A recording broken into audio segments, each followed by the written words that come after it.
Hello and welcome to Magnet Brains Hindi. मेरा नाम है अनिल पाटीदार।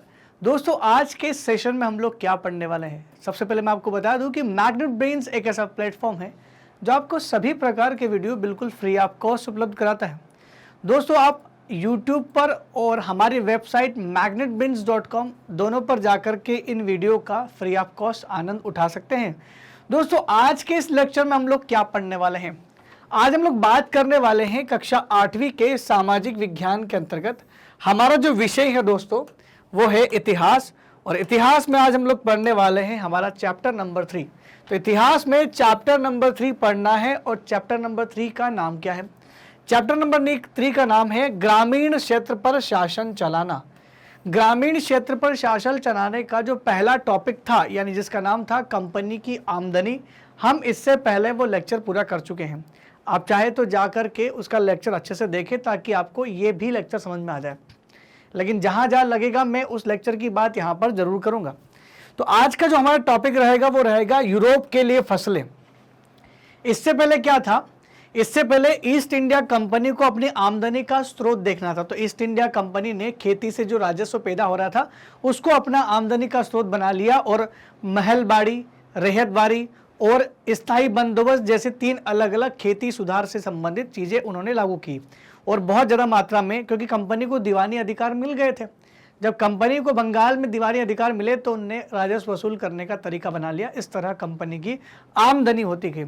लेकिन अब कंपनी के सामने नई समस्या उत्पन्न हो गई। समस्या ये उत्पन्न हो गई कि उनको लगता था कि भाई यूरोप में फसलों का, यूरोप में जो खाने पीने की चीज़ें हैं, यूरोप में जो चीज़ें हैं उनकी पूर्ति करना भी है। तो उनको अब ये लगने लगा था कि भाई यूरोप की फसलों की जो पूर्ति है, आपूर्ति है, वो भी भारतीय किसान कर सकते हैं। तो क्यों ना उन फसलों को उगाया जाए जिसकी मांग यूरोप में सबसे ज़्यादा है।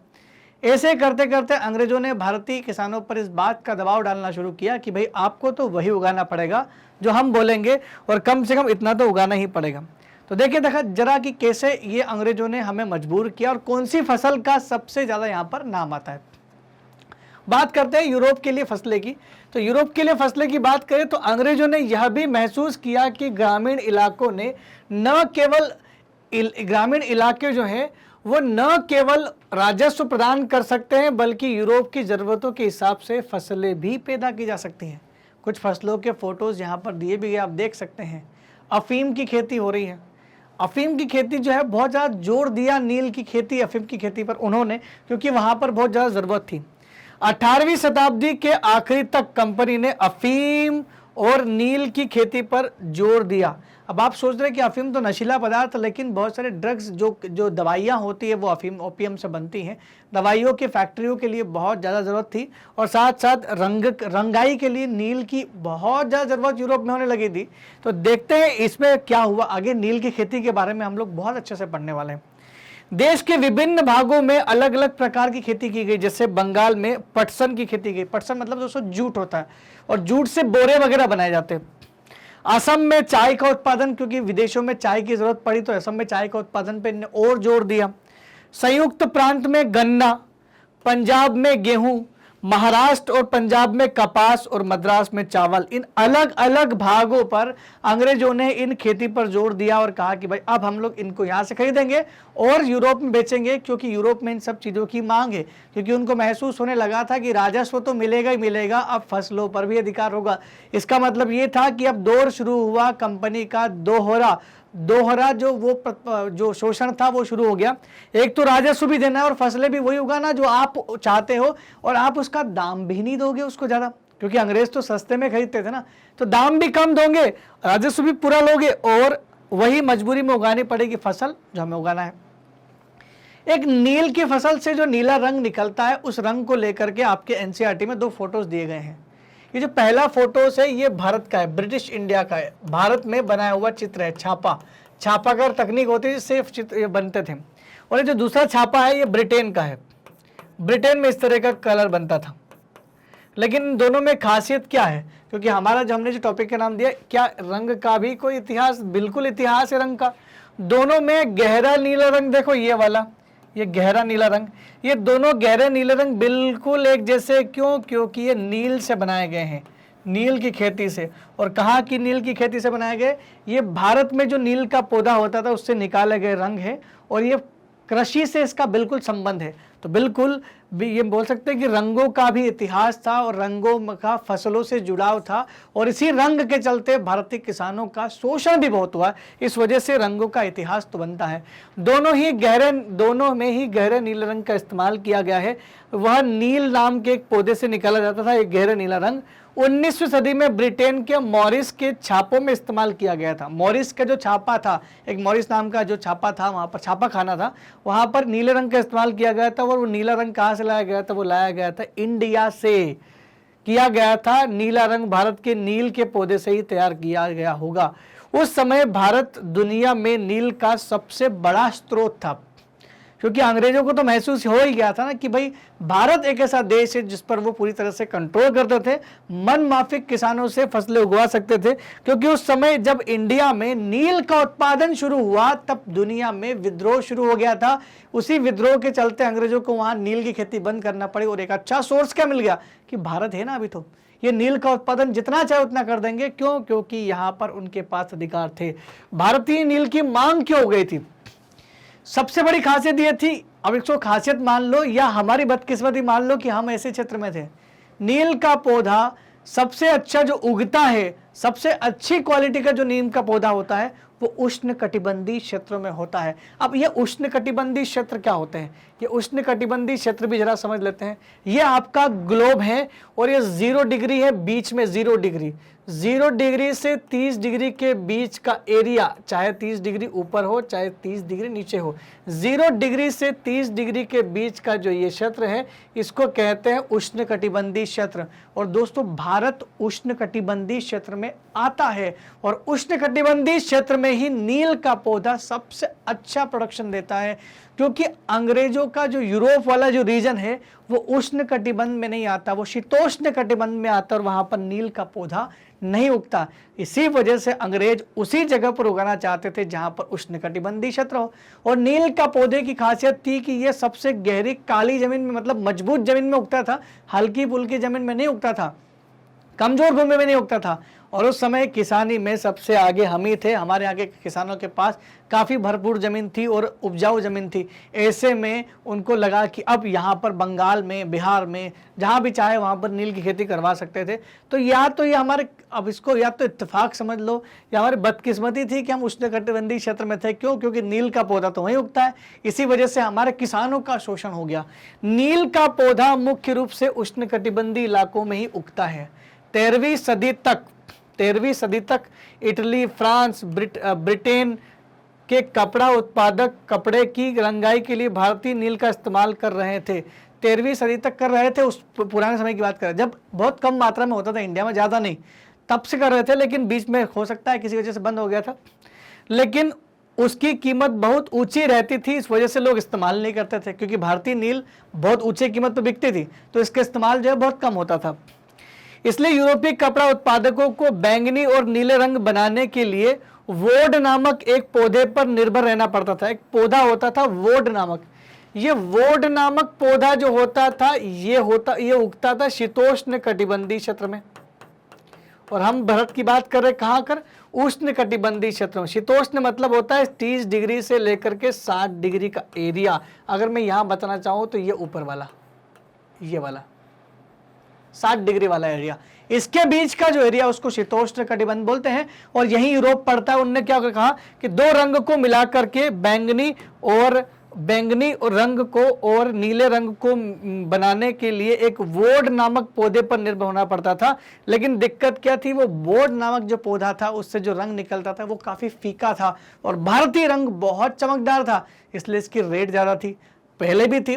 तो अंग्रेजों ने बोला कि जब भारत से हम लोग आयात करें तो महंगा पड़ रहा था, अब हम ही उगवाएंगे और हम ही बेचेंगे तो सस्ता पड़ेगा, हमें उसका फायदा भी मिलेगा। इसी वजह से बहुत सारे लोगों ने इंडिया में नील की खेती करने पर बहुत ज़्यादा इंटरेस्ट लगाया। यूरोप में नील के आयात पर ढील दे दी गई। अब दिक्कत क्या था? नील का आयात भारत से कर रहे थे और भारत की नील की मांग बहुत ज़्यादा थी। ऐसे में क्या था कि उनका वोट का पौधा नहीं चल रहा था। और वहां के जो जो कपड़ा मालिक थे उन्होंने क्या किया, सरकार पर दबाव डाल के इंडिया की नील पर प्रतिबंध लगा के रखा हुआ था कि वहां से बाहर से आयात नहीं करेंगे, यहीं से बनाएंगे। लेकिन वहीं से बनाया था, लेकिन लोगों को पसंद तो क्या थी, नील थी। इसलिए बाद में यूरोप में नील का आयात पर पाबंदी में थोड़ी ढील लगाई गई। कपड़े को रंगने वाले तो नील को ही पसंद करते थे, उनको ये वोड नामक पौधे का जो आर्टिफिशियल कलर था उसमें इंटरेस्ट नहीं था। नील से बहुत चमकदार नीला रंग मिलता था, जबकि वोड से मिलने वाला रंग बेजान और फीका हो जाता था कुछ समय में। लेकिन नील वाला जो है वो आज भी पुराने लोग जो सफ़ेद कपड़े पहनते हैं उनसे पूछना, नील को बिना नील के वो कपड़े नहीं पहनेंगे, क्योंकि वो चमकदार जो नील होती थी वो पुराना। आजकल तो आर्टिफिशियल रंग आ गया, लेकिन जो ओरिजिनल नील का जो पौधा से बनती थी उसकी चमक अलग ही होती थी। 17वीं सदी तक यूरोपीय कपड़ा उत्पादकों ने नील के आयात पर लगी पाबंदी में ढील दे दी। 17वीं सदी में ढील दे दी थी, इसका मतलब भारतीय नील को दोबारा से जा सकते थे। अब ढील दे दी तो इंडिया की में नील उगाने का काम शुरू हुआ। कैरेबियाई द्वीप समझते आप, अमेरिका जो है ना, यूएसए के साइड में एक बहुत बड़ा मतलब समुद्र है, महासागर है, अटलांटिक महासागर। इसी महासागर में एक छोटा सा समुद्र है जिसका नाम है कैरेबियन सागर। इसी कैरेबियन सागर मतलब मैक्सिको के साइड में मान लो, इसी कैरेबियन सागर में बहुत सारे देश है, उसको बोलते हैं कैरेबियाई द्वीप। जैसे कुछ नाम अगर मैं बोलूंगा तो आपको समझ में आ जाएगा। आपने वेस्ट इंडीज का नाम सुना है? हालांकि वेस्ट इंडीज कोई देश नहीं, देशों का ग्रुप है। जैसे क्रिस गेल है, जमैका का उसेन बोल्ट है, इनका नाम सुना है, बहुत सारे लोग फेमस है वहां पर। तो ये जमैका हो गया, ये बरमुडा हो गया, ये क्यूबा हो गया, ये सब कैरेबियन द्वीप है। इन कैरेबियन द्वीपों पर भी गुलाम बना के रखे थे, तो वहां पर बहुत सारे लोगों से खेती करवाते थे। कैरेबियन द्वीप में फ्रांसीसी लोग खेती करवाते थे, ब्राजील में पुर्तगाली का शासन था वो खेती करवाते थे, जमैका में ब्रिटिश लोग करवाते थे, और वेनेजुएला में स्पेनिश लोग नील की खेती करने लगे थे। ये सब लोग वहां पर जा करके उनसे किसानों से खेती करवाते थे जबरदस्ती, अलग अलग जहां जहां गुलाम। अब आखिरी बचा था इंडिया, और इंडिया की नील तो वैसे भी पूरे यूरोप में उसके चर्चे थे।